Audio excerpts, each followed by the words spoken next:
Today is really the heart of reaction rates. It's about the Arrhenius equation and how it relates to reaction coordinate diagram. So for those of you in lab, today's discussion will be very pertinent to the last question in the activity that you guys will have next week with the following week. For those of you in lab, we are going to finish up activity number 4 today. You guys hopefully looked at it over the weekend. If you completed it, more power to you. That means you don't have to do anything else, but it's basically an observation lab and then making sure that you understand the data that's collected. Anyway, I'll also introduce the kinetics lab that we will be doing on Monday. So the kinetics lab is actually very related to the lecture material that we are covering. Let me just see. So let me go ahead and get started here because towards the end of class, I want you guys to break up into groups. I'll put you guys in the break room and I'll present you with a problem based on our discussion today. And then you can use that to work on, use the same group to work on that activity that I presented in the announcement. If you haven't seen that, click on the announcement and download that particular exercise. That exercise will help tremendously for the quiz that will be coming up, not this weekend, but the following weekend. So hopefully I'll get through Arrhenius equation and then start on mechanism, and then we'll finish up mechanism on Monday. So let me go ahead and start with this. Activation barriers. Activation barriers is really what slows down chemical reactions. And here you can see that the effort that this particular person is going to put in terms of getting that load to the other side is based on that hill he has to climb. That hill from where they start to the highest point is called the activation energy. And sometimes you could, depending on how many steps you have in a reaction, you can have multiple activation energy, but it's the highest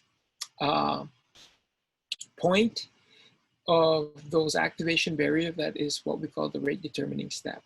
You guys will learn more about that as we go through this discussion today. So let me go ahead and do this real quick so that it's recording correctly. Speed of a reaction. So remember that the speed of the reaction is going to be determined by one, the type of chemicals you have, the composition, the how they collide, and how well they break bonds and form bonds. And so that's what we are going to be looking at. Whenever we have a chemical change, we need to have a chemical reaction. So as a rule of thumb, and remember this for your activity in lab, that for every 10-degree increase, okay, the reaction rate doubles. So that's the rule of thumb in kinetics. For every 10 degrees, 10-degree increase, okay, the reaction doubles. So in terms of its speed, in terms of its rate. So use that to answer one of the questions in the activity in the lab. So what you see here is that if it goes from, say, 0 degrees Celsius to 20 degrees Celsius, then, well, from 0 to 10, that rate doubles. From 10 to 20, that rate doubles. And so what you find out here is that, again, for every 10-degree increase, the rate doubles. And that's why you see this asymptotic curve, because it goes up tremendously after every 10 degrees. So the kinetic molecular model is what we use to understand the behavior of chemical reactions and what governs whether a reaction is fast or slow. Collision theory explains the factors which influence the speed of a chemical reaction. The basic idea is that in order for chemical reactions to occur, you need to have bond breaking and new bonds forming. Only then do you have chemical changes, okay? So here is what we have. Remember that the rate law is rate, and rate is just the speed is equal to K times concentration of chemicals to some exponent order. So the rate here is going to be governed by the collision frequency. How often do chemicals collide with each other? It's also governed by the orientation of the chemicals. If they're not orientated properly, then the right bonds are not going to break. The right bonds aren't going to be formed. It's going to be determined by something called the activation energy. There has to be a minimum threshold of energy in order for bonds to break. Anything below that, yeah, they might have the collision, they might have the right orientation, but it's not enough energy to break the bonds. So we're looking at the activation energy. And then another factor in here is the catalyst, okay? And we'll talk about the catalyst towards the end of this discussion. So these are factors that determines the rate of the reaction or the speed of the reaction. So let's take a look at collision frequency. Remember, collision frequency is just how often chemicals collide with each other. So if we take a look at a four particle system, say 2 reds and 2 green, then the collision types are going to be 4 types of collision. The red can hit one green or another green. Another red could hit one green or another green. So there's 4 collision types. As we increase the number of particles, we also increase the number of collision. That makes sense. The more participants you have, the more encounters you're going to get. So it's no wonder that the speed of the reaction is going to depend on collision frequency. Okay, and in fact, if you want to, and you guys don't have to really worry about this at the Chem 201 level, but if you are like chemistry majors and you take physical chemistry, you learn about the intricacies of kinetics and how to break down something called the pre-exponential factor. Anyway, we represent the collision frequency by Z, and Z is equal to small z, that's a factor, times the concentration of the chemicals that are involved. In this particular case, A and B, okay? Don't worry too much about this equation, just worry about the fact that if there is a collision, then there's a potential for a reaction to occur. If there is no collision, then no reaction will occur whatsoever. Then we also have to look at the steric factor. Steric factor is nothing more than the orientation. The chemicals gotta have the correct orientation so that the right bonds break. The reaction's not going to really take place, at least the one that you're aiming at, if the right bonds do not break, okay? In fact, you might get side products. So you generally don't want that. So in this particular illustration, you can see that we have NO and NO3.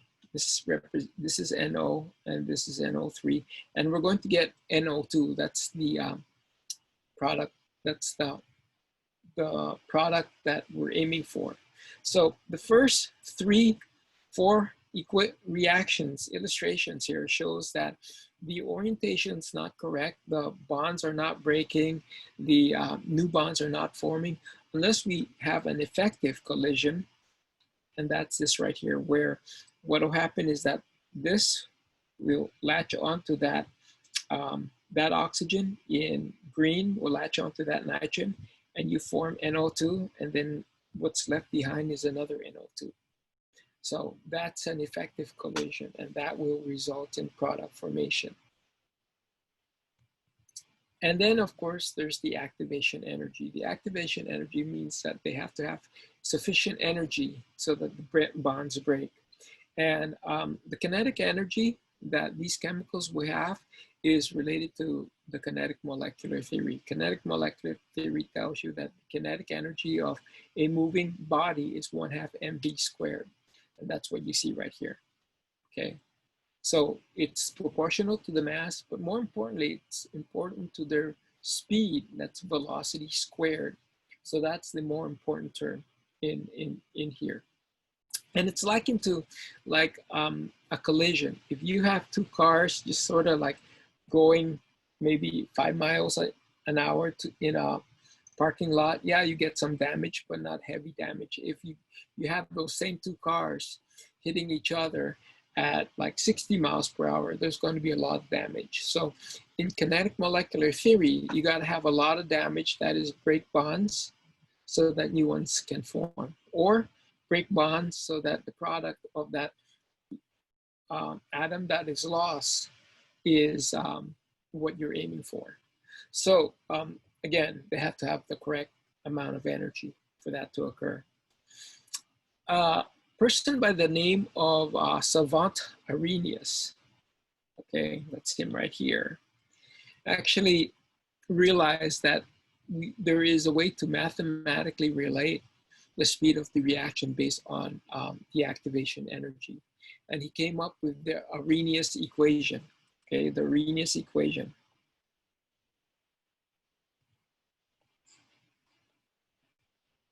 And that equation shows you that the rate of the reaction is directly proportional to the population of chemicals that have the minimum threshold of energy to cause bond breaking and bond forming to occur, okay? So the Arrhenius equation relates to that barrier right here, that activation energy barrier right there.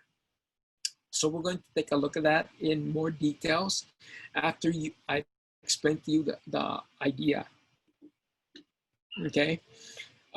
Before you move on, before we move on, you gotta make sure you understand these terminology, okay?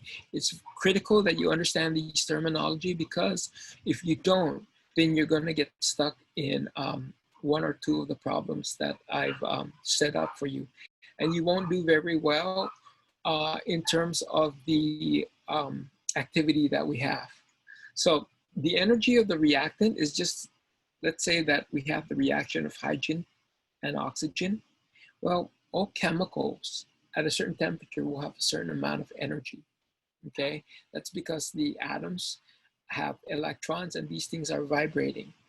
And then they're bonded to each other and the bonds are vibrating. And they are in thermal equilibrium with whatever temperature you have. So they have an energy. So we can write that as energy of reactant. And let's say that the energy scale goes up like that, okay? Energy of the product is when these two form, they form water. So the energy of hydrogen and oxygen is actually much higher than the energy of water. And so the energy of water would be energy of the product. And again, that's based on thermodynamic parameters. But here you can see that the energy of hydrogen and oxygen is higher than the energy of water. So that's what we mean by the energy of the product. The energy of the intermediate, sometimes in the course of this reaction, you might form an intermediate. And so that intermediate sits in a valley in a reaction coordinate diagram. And the reason why it sits in a valley is because it wouldn't be an intermediate afterward. Otherwise, it has to sit in a valley. That's what you see right here, that valley, because it's somewhat metastable. An intermediate, you could sort of study it because it exists for maybe you can't isolate it, but you can observe it in the course of a reaction. That's why it's an intermediate. And then the transition state. The transition state, which we represent by a double dagger, is the morphing of, say, the reactant to the intermediate, or the intermediate to the product. Or maybe we have a reaction that looks like this. This is a reactant, this is a product. And so it's a morphing of the reactant to the product. But because it's a morph, that is, it's in transition, that's why it's called the transition state, it's very unstable, okay? It's very unstable and it's going to have the highest energy. In fact, the transition state between two species, it's either reactant and product or reactant and intermediate, the transition state is going to be the highest energetic chemical between the two. And so that's what you see right here. Remember, energy goes up, okay? Delta H of the reaction is just the difference in energy between the product and the reactant, because in a reaction, that's all you're looking at. You're looking at the product that is formed and the reactant that you begin with. So delta H of the reaction, and you guys have seen this in chemistry 200, okay? Delta H of the reaction is going to be the difference in the energy. You're not looking at the activation energy, you're just simply looking at the energetics of where you start and where you end up, okay? Activation energy of the reaction, the activation energy is that hill, okay, is that hill. How high does a chemical need to go? Here you can see there are two activation energy. That's the first, this is the second. The overall activation energy is the highest from where you start.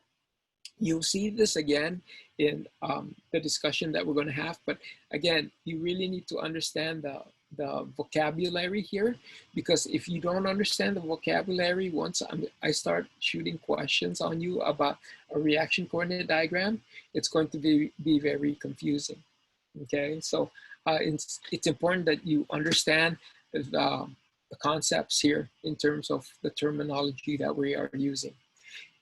When a reaction takes place, you have a forward direction and you also have a reverse direction. The activation energy in the forward direction is where you start to its highest point. So that would be this right here. Yeah, change. Would be this right here. But in the reverse direction, it's where you start. Now we're moving in the reverse direction to its highest point. So the activation energy in the reverse direction would be that. It's how high a hill a chemical has to climb in order to get to the other side. So in the forward direction, we're going from reactant to product. In the reverse direction, we're going from product to reactant. And that's because in chemistry, we actually can see the reversal of a reaction, because if enough of the products are formed, they can recombine and give you back reactant. It's a two-way street, okay? And that's the study of equilibrium, which we will cover in the next section after kinetics. So again, make sure that you understand these terminologies. And then the reaction progression diagram, you'll see that it's basically what I've been illustrating here. It shows the progression of the reaction as it goes from reactant to intermediate to products. Endothermic reactions, you guys already know, when the energy of the product is higher than the energy of the reactant, it's endothermic, because again, energy needs to be input in order for that reaction to take place. That's outside of the activation energy. Okay, that's outside of the activation energy. You guys also know about exothermic reaction.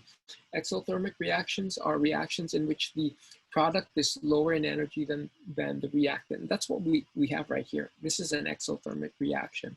The reaction in which hydrogen and oxygen produces water is an exothermic reaction.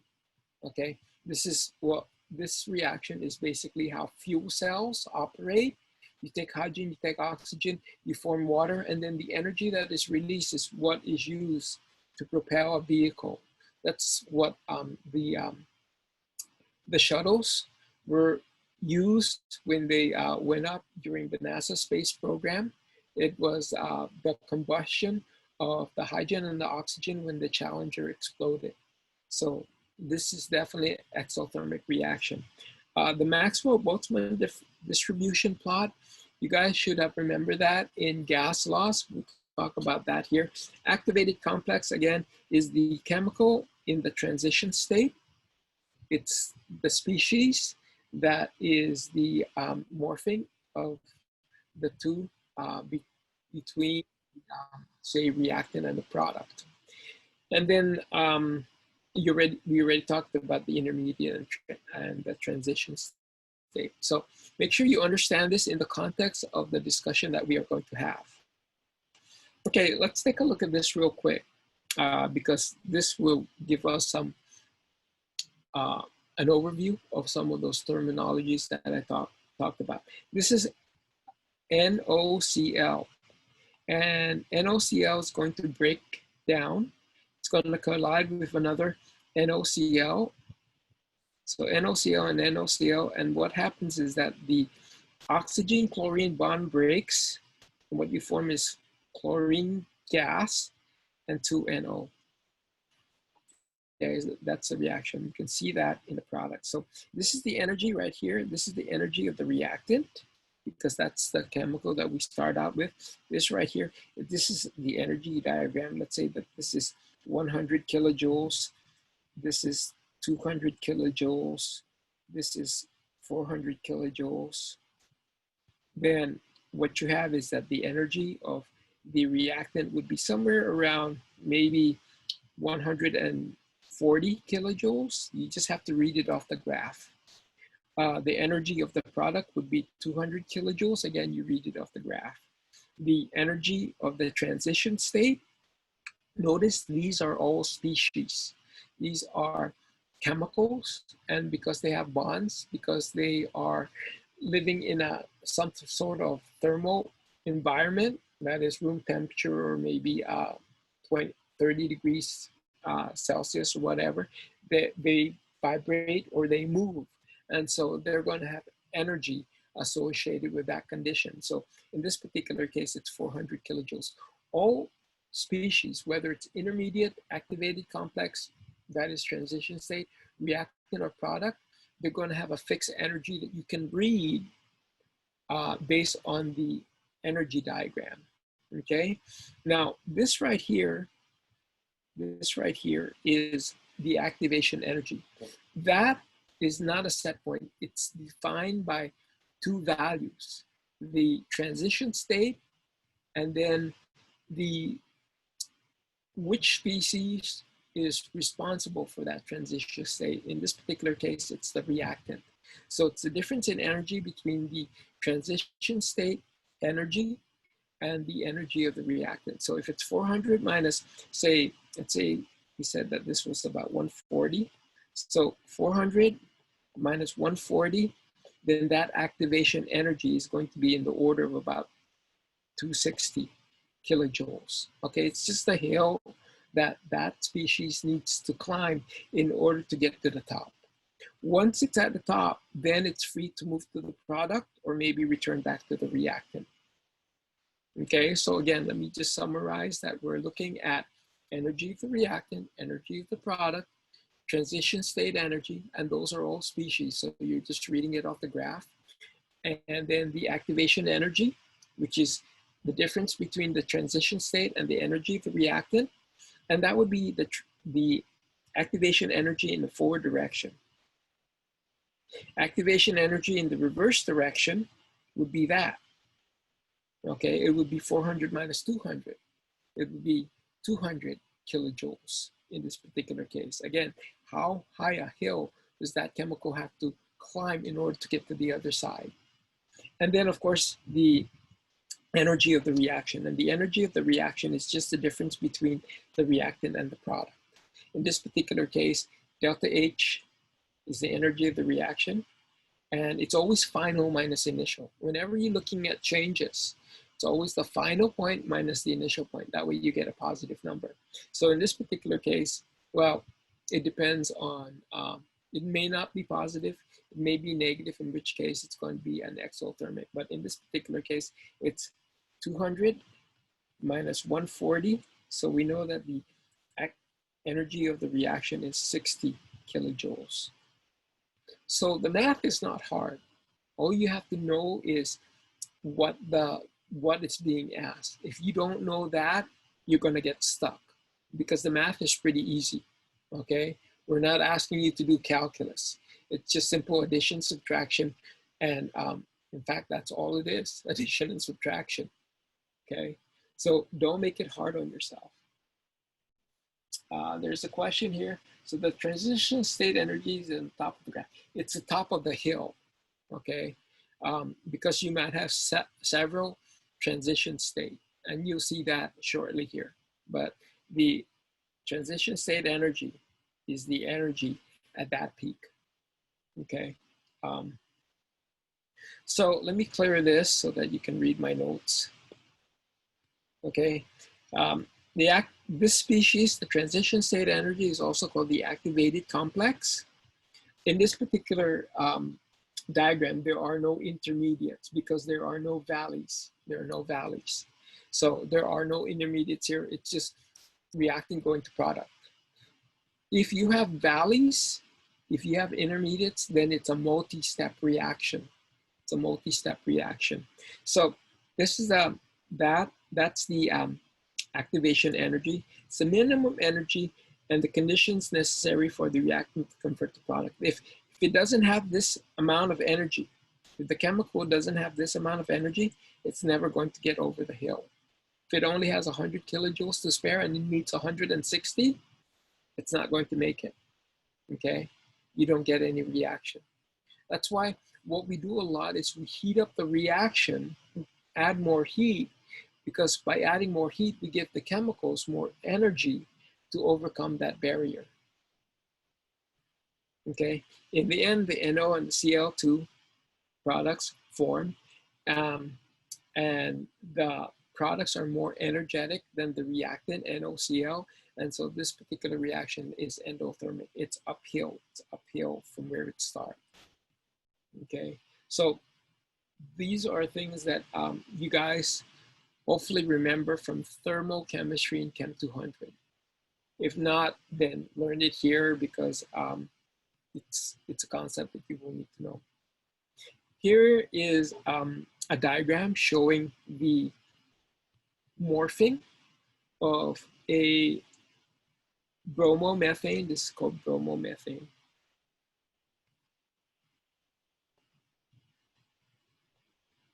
To methanol. Bromomethane has a certain amount of energy. That's this right here. And methanol has a certain amount of energy right here. And you can see that if I ask you, is this reaction endothermic or exothermic? You guys will notice that the product is lower than the reactant. It's going to be an exothermic reaction. Okay, it's an exothermic. This is the energy in the activation energy in the forward direction. This is the activation energy in the reverse direction. This is the transition state energy. We put a double dagger to indicate the activated complex or the transition state. Activated complex is the transition state, okay? Don't ask me why we have two names for it. I think it has to do with the fact that it's the morphing, transition state is the morphing, and then the species itself is called the activated complex because it's activated to produce the products or to produce the next species in this series of reaction. So let's look at endothermic and exothermic in more details, okay?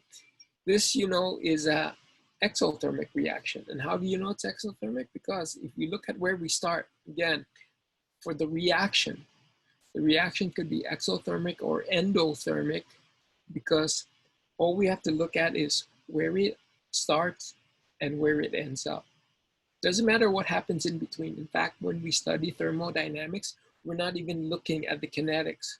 Thermodynamics is just based on where you end up and where you start. And in this particular case, we're looking at thermochemistry of this reaction. This is an exothermic reaction. It's downhill.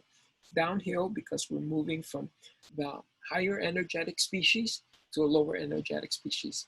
But it's more complicated because there are other things in between the reactant and the product, and we will look at that shortly. This right here is an endothermic reaction, again, because we're starting here and we're ending here. It's an endothermic reaction. Both of these reactions is a two-step reaction. How do I know it's a two-step? Because this is one step, that's an intermediate, and this is the second step. So first is the reactant going to the intermediate, then the intermediate moving on to product. So it's a two-step reaction. The first step is an endothermic reaction, and it has that activation energy. We call that EACT1 because that's the first activation energy, okay? And then it has this intermediate here, and we can get the delta H 1. Why is it delta H1? Because it's the first step in this multi-step reaction, delta H1. So now this intermediate has this energy right here. Again, it's an intermediate, it's a species. We can read the energy on the energy diagram. So anything that you can sort of isolate or semi-isolate is a species. You can read that. It's not a calculated value. It has a certain amount of energy. Transition state, sorry, not transition state. Transition states are also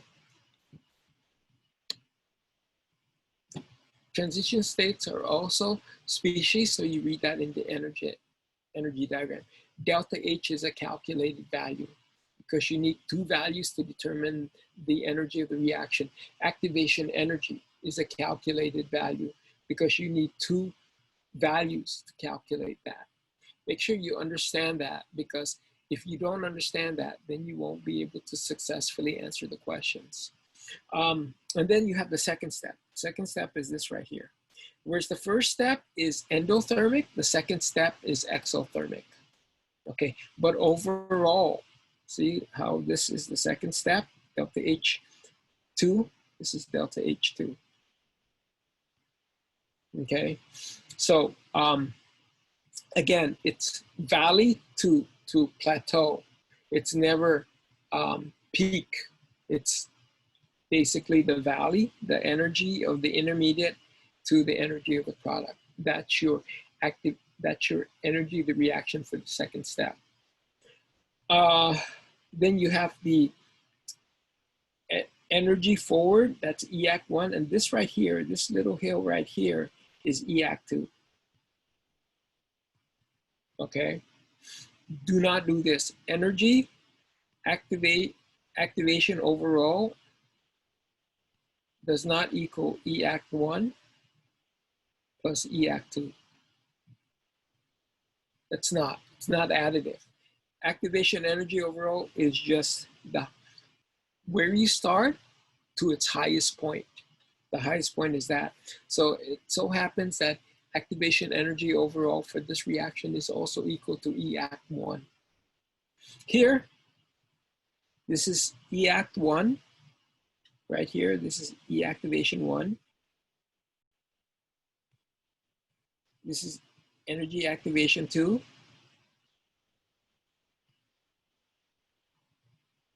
But energy activation forward is where you start. We're starting here to its highest point. Just because this is the highest hill, that doesn't necessarily make that the activation energy. It has to have this amount of energy in order to form product. So this is your activation energy overall. Forward, okay? Again, it's not EAC1 plus EAC2. You're just looking at the overall diagram and looking at where you start to its highest peak, okay? To its highest peak. So take a look at this. I realize I wrote a lot. Let me clear this. Okay, so that you can see the difference here in terms of the terminology that we're talking about. This is endothermic, because it's uphill. This is exothermic, but the overall reaction is endothermic. This is the energy of the transition state 2. This is the energy of the transition state 1. This is the energy of the intermediate. This is the energy of the product. All we have to do is read these over here.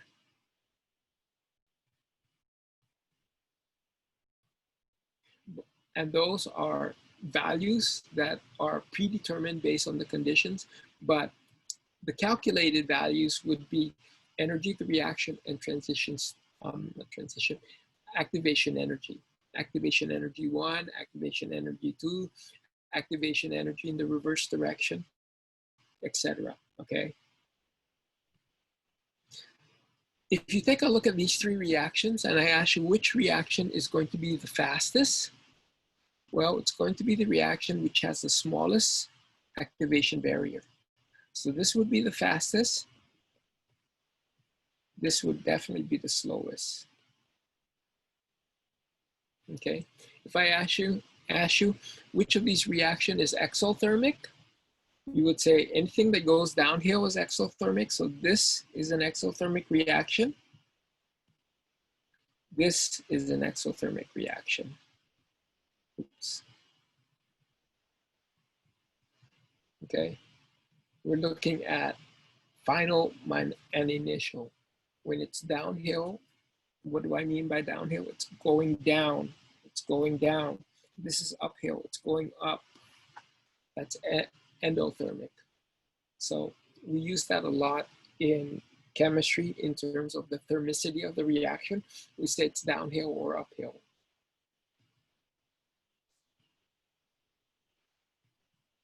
Let me clear this again so that you guys can see the captions. Reaction A is endothermic with a high E activation. This reaction is the slowest among the three. Reaction B is exothermic with a lower activation energy than the first one. And it is faster than reaction A because the hill was smaller. And then the last one is also an exothermic, and with a very low activation energy, it's the fastest among the three. So take a minute and try and soak that all in. I know it's new terminology. We're going to use those terminologies again when we get into thermodynamics. But I'm going to shift gears on you and talk to you guys about Maxwell-Boltzmann distribution, and then put it all together in terms of what we've been talking about. Maxwell-Boltzmann distribution basically gives you the energetics of chemicals under a certain temperature. Okay, so if we have room temperature, then it tells you the distribution of energy that those chemicals will have. Some will be slow, some will be fast. That's what we see right here.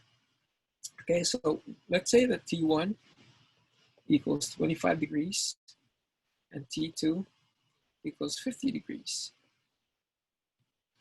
So 25 degrees will look like this. This area under the curve is the population of all the species under that condition. And what that tells you is that some molecules are going to be very slow. In fact, some might not even be moving, whereas others are going to be very fast. And there's a root mean URMS right here. That's the peak of that hill. But what's more important, let me clear this.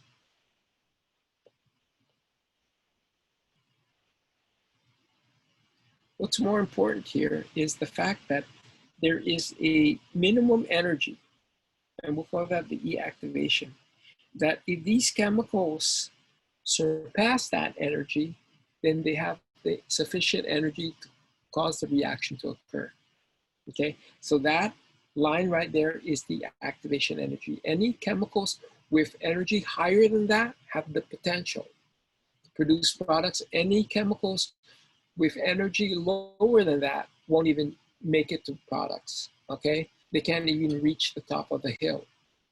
So look what happens when we increase the temperature. What happens when we increase the temperature is that all the chemicals will have more energy now because it's at a higher temperature, but there's still some chemicals that are very slow, and there's more chemicals that are sufficiently fast. But now what happens is that, see this brown area right here? That's the percent increase of chemicals that can now overcome the activation barrier. So by increasing the temperature, and that's why we increase the temperature, is you increase the population of chemicals that can overcome that activation barrier. And when you can overcome that activation barrier, your reaction is going to take place, translating to a faster reaction rate. Okay, more converting over means faster reaction rate. So an increase, remember what I said, every 10 degrees, doubles the reaction rate. So that's what you see in the Maxwell-Boltzmann distribution. It explains it nicely in terms of why we increase the temperature or lower the temperature to control the speed of the reaction. We're not even talking about catalysts at this point, okay? So keep that out of your head. We're not talking about a catalyst. All we're talking about is distributing the population of chemicals that can overcome that barrier, giving them a chance to go over that barrier, okay? So let me clear this. Molecules with sufficient energy to overcome the activation energy. The activation energy, again, remember, is the minimum energy in order to get to the other side. So as the temperature goes up, the population of molecules with more energy also increases. The increase of temperature yields more molecular molecules exceeding E activation, therefore a faster reaction. And this population that surpass that minimum energy is this terminology right here. That population of chemical E activation is equal to the exponent EA. EA is this energy right here over RT. And R is 8.314 joules per mole Kelvin. R is not 0.08206, okay?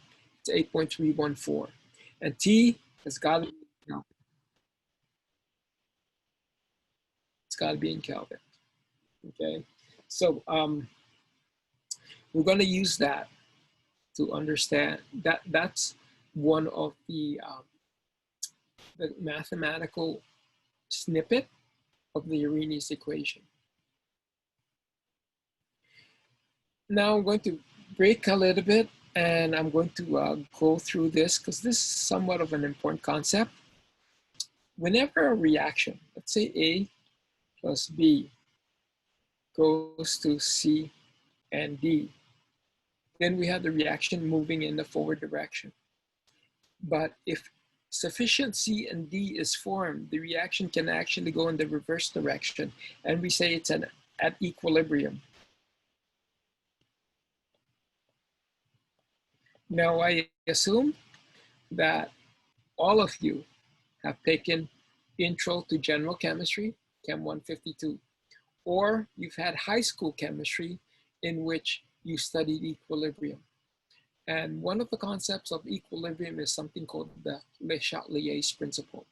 Le Chatelier's principle simply states that if you apply a stress to a reaction at equilibrium, the reaction will respond to that stress as to relieve that stress until it approaches a new equilibrium. What do I mean by stress? Suppose this reaction mixture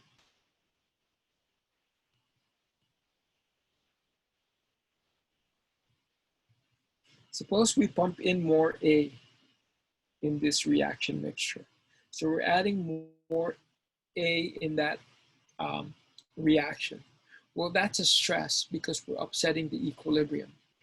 The reaction will respond to that stress by causing this A to convert over to products, also using up some of B, because A will not convert to C and D without B. So again, according to Le Chatelier's principle, it's going to relieve that stress by consuming what's been added and producing product. Suppose we have this reaction and we remove some A. That too is a stress, except now we call it a deficit. The equilibrium has been upset. So the reaction responds by causing this reaction to reverse itself to make up for that deficit, okay? So if we add more chemicals, then that added chemicals will get converted over to product in order for the reaction to be balanced, in order for equilibrium to be maintained. If we remove a chemical, then the other side of that reaction will cause the reaction to shift as to make up and produce that chemical that has been removed. In a reaction,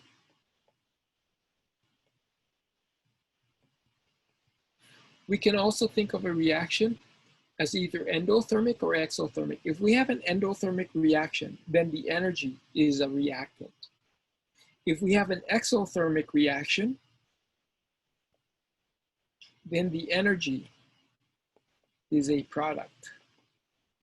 And we can use Le Chatelier's principle again to explain why when we heat up a reaction that is exothermic, we heat up a reaction that is exothermic, the reaction actually favors the reactant. We actually get a population increase of the reactant for exothermic reaction.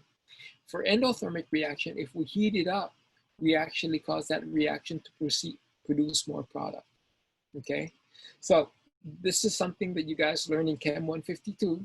You studied equilibrium or chemistry in high school, but it's also something that we are going to be learning in more details in the next chapter. And the reason why I brought this up is because of the following, okay?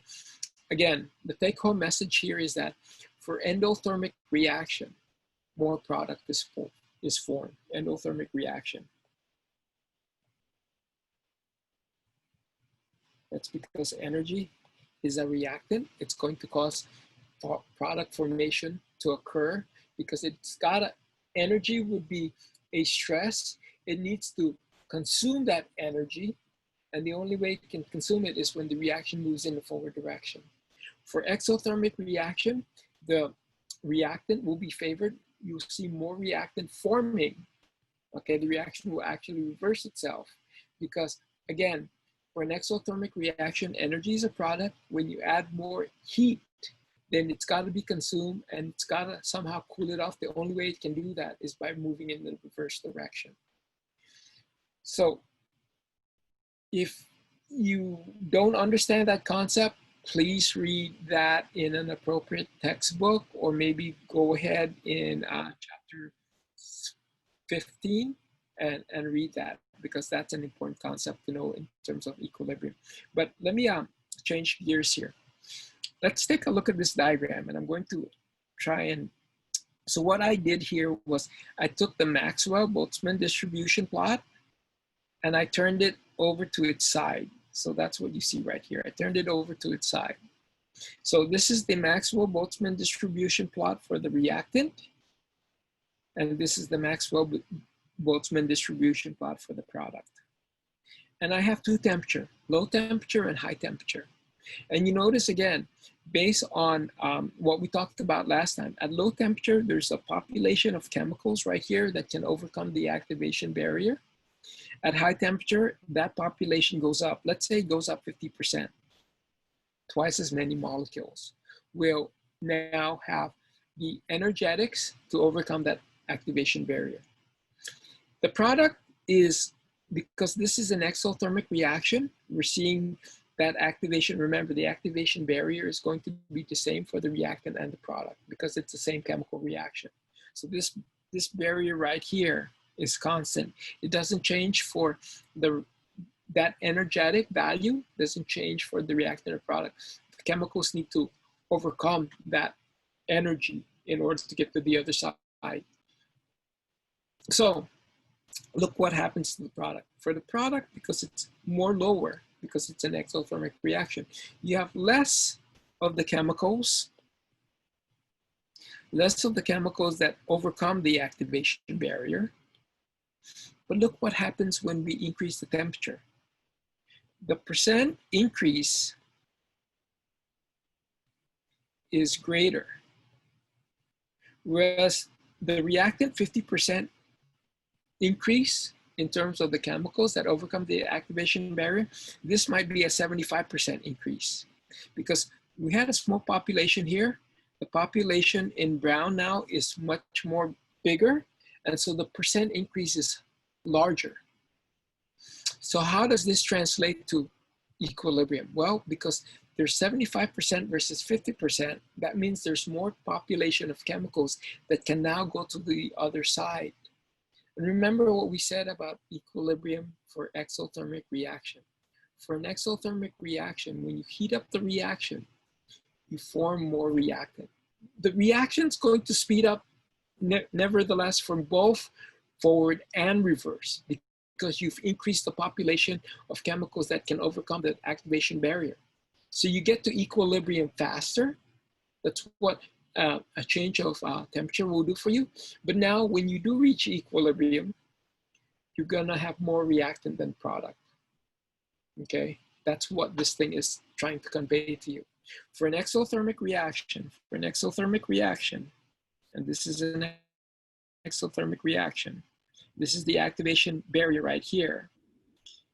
The increase in temperature speeds up the reaction, so you reach equilibrium faster, but the population of chemicals is going to be more for the reactant than the product when you do reach that, because the reaction will shift to the left, okay?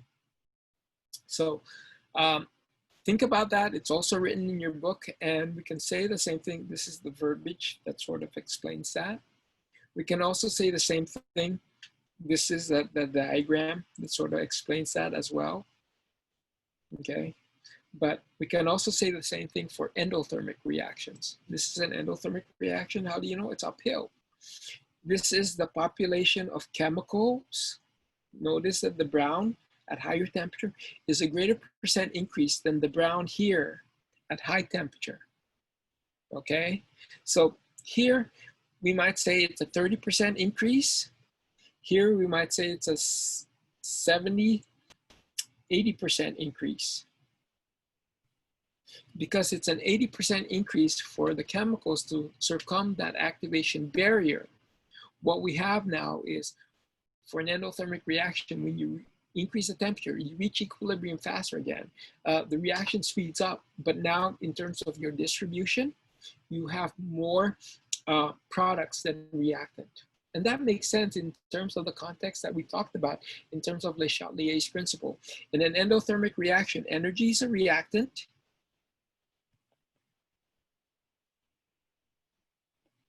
And so when we increase the temperature, the reaction favors the product side. It's going to push you're going to get a distribution of chemicals that favors the product side.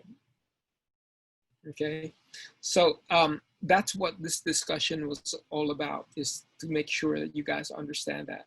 That's an important concept that's not covered lightly it's not covered in most textbooks. Our textbook does cover it, but it shows the relationship between equilibrium and kinetics. Remember, I told you in the beginning of this course that Chem 201 is about studying reactions and how speed, efficiency, and spontaneity connects. And this right here shows you the connection between equilibrium, that is the efficiency of this reaction, with the speed of that reaction.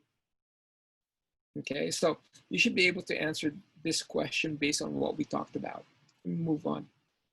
So let's put it all together now. Okay, let's take a look at the Arrhenius equation, and then hopefully finish this up so that we can break up into groups. So the Arrhenius equation is the following.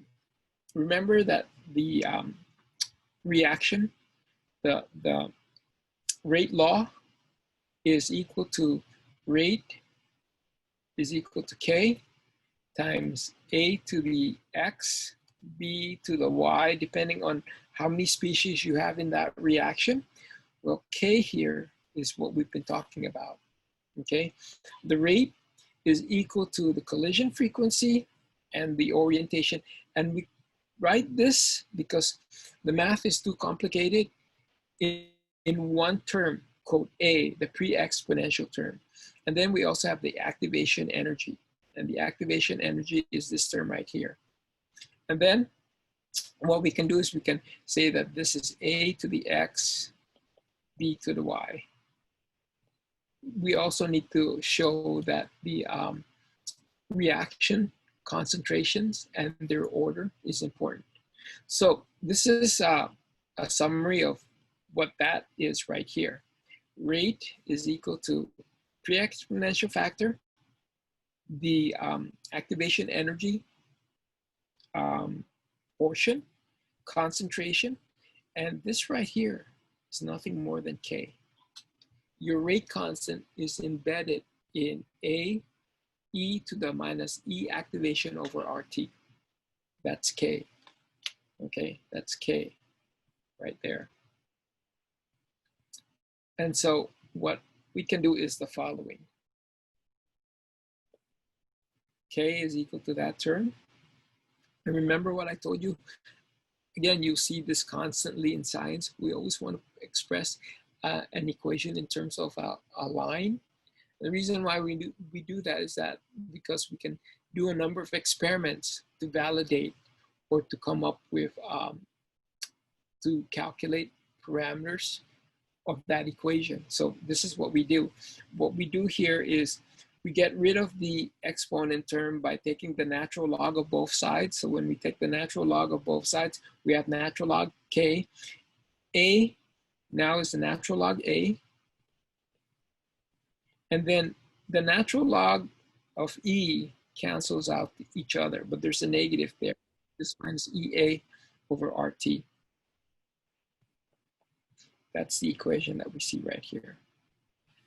And if you look at that equation in more details, what you will see is that that's an equation of the line where natural log K is Y, EA over R is the slope, 1 over T is your independent variable, X, and natural log A is your intercept, okay? You guys need to remember this equation. You don't have to memorize it, just remember it because you're going to be using this equation in your first experiment for those of you in lab. This equation is important. That's the Arrhenius equation right there. The Arrhenius equation is expressed in two forms. This form right here,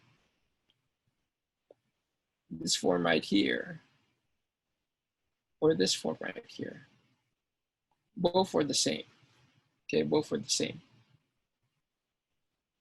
So the way you determine the activation energy, because generally that's what you want. You want to know how high is that hill that a reaction needs to overcome in order to get to the other side. What is activation energy? What is EA? Well, you do a series of experiments in which you carry out the reaction at different temperatures.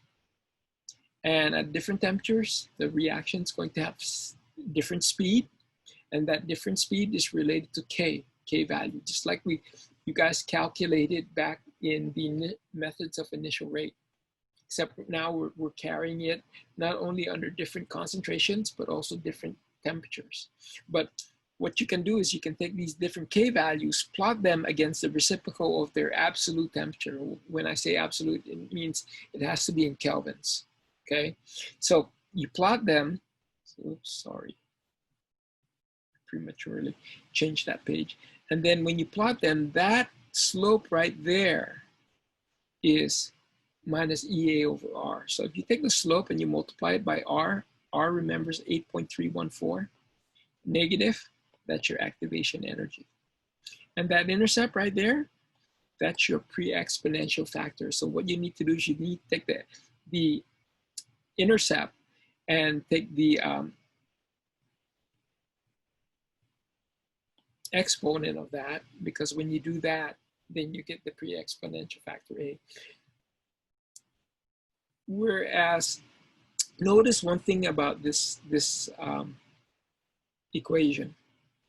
Okay, this is an important. You want to write this down. That we're changing the temperatures here, and the only thing that temperature does is change the value of K.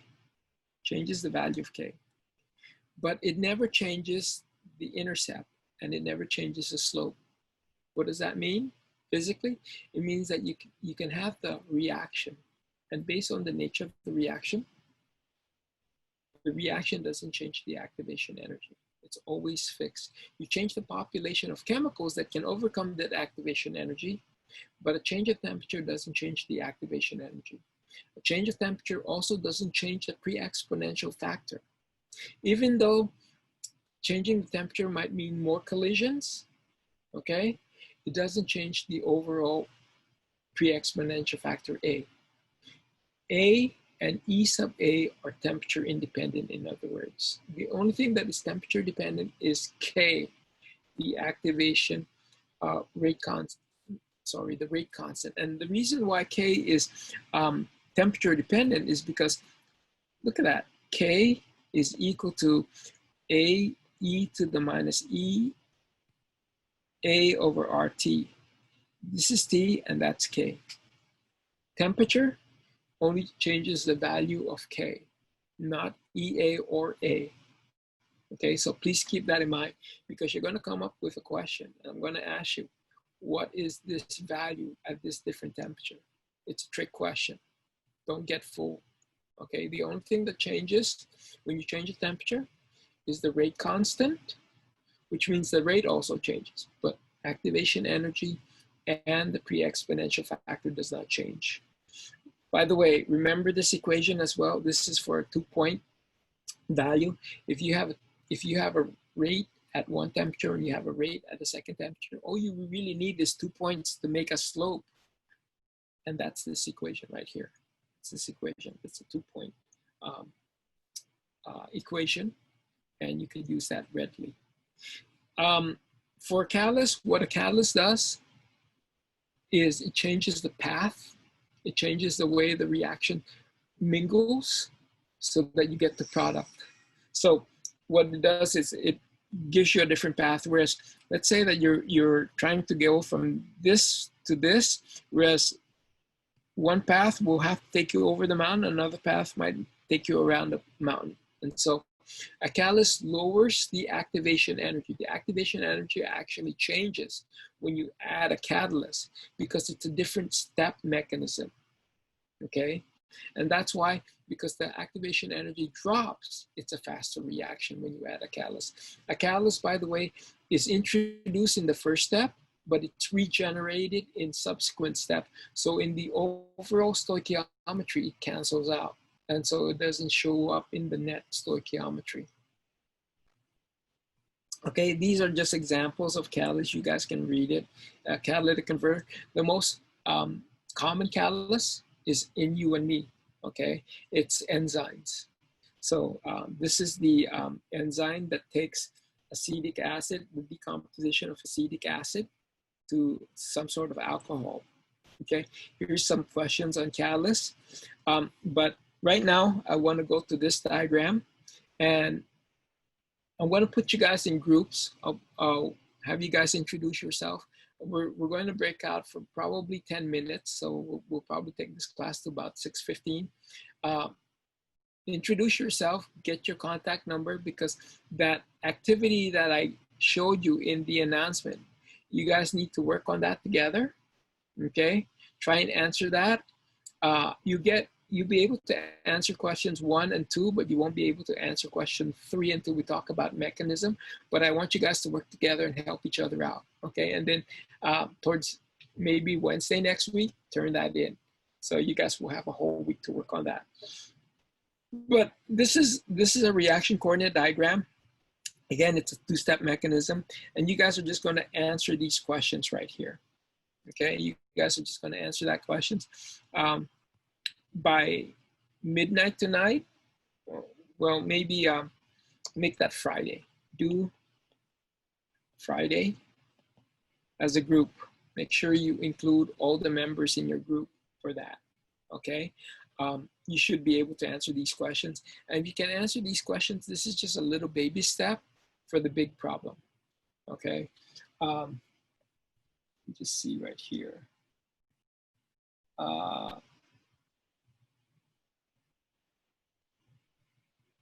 Yeah, sorry, there's only 2 questions. You'll be able to answer the first question. The second question is a mechanism.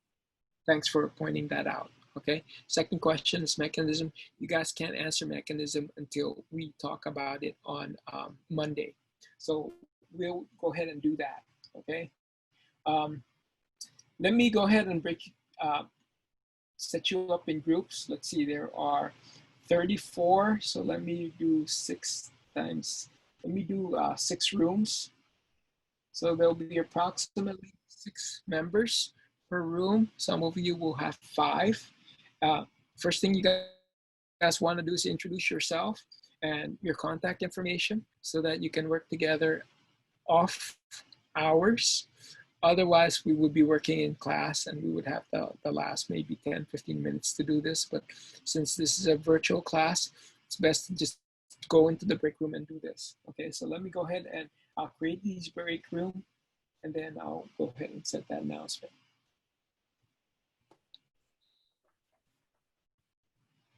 Okay.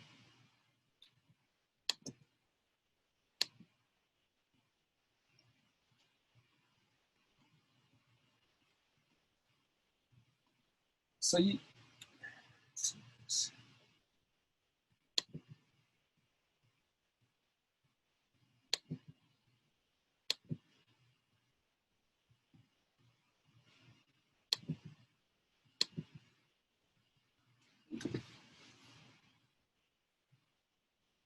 so you guys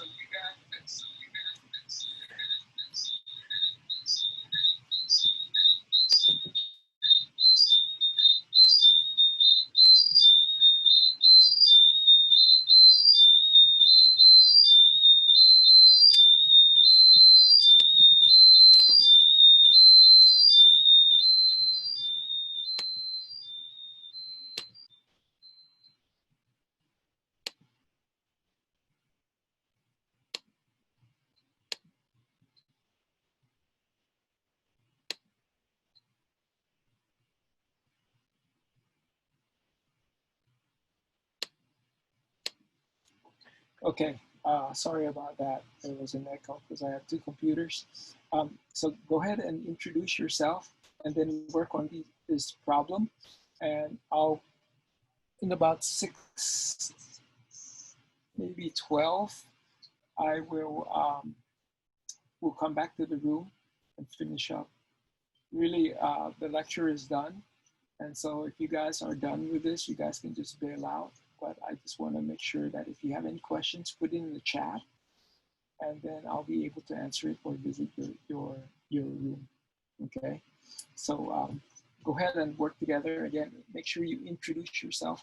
That way you guys can get credit.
Guys doing okay here?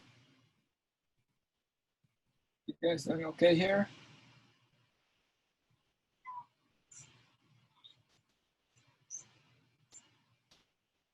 Steps in mechanism. Remember what I told you about the different reactant and the intermediate? So an intermediate is an intermediate step, and that is like a first step. A reactant will go to an intermediate, intermediate may go to another intermediate, or goes to product. And those are different steps.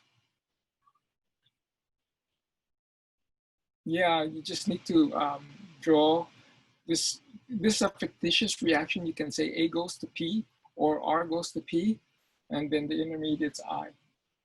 Okay, so this is just a fictitious. So, okay, all right.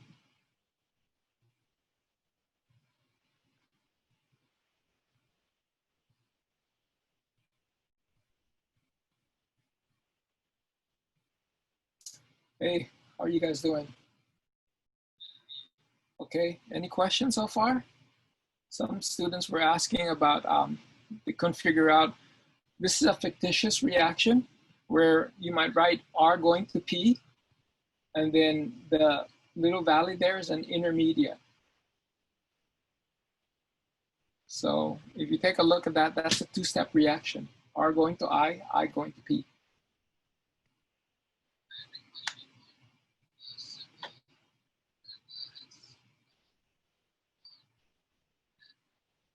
Yeah, E double dagger means the energy of the transition state 1. Double dagger means a transition state. That makes sense?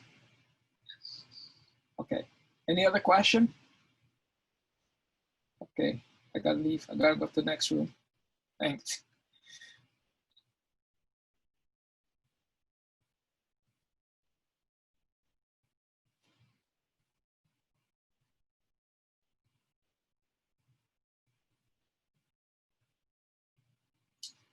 How are you guys doing?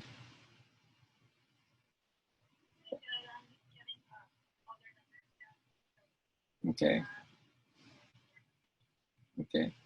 Real quick, some students were having question about this. Remember, this is a theoretical reaction, and because I don't give you a reaction, so just write R, reactant going to product, and that little valley there is your intermediate. So R going to intermediate, intermediate going to product. So you can see right there, it's a two-step process. Okay. So I'm gonna move on to the next room because we're running out of time. All right, thanks. No problem.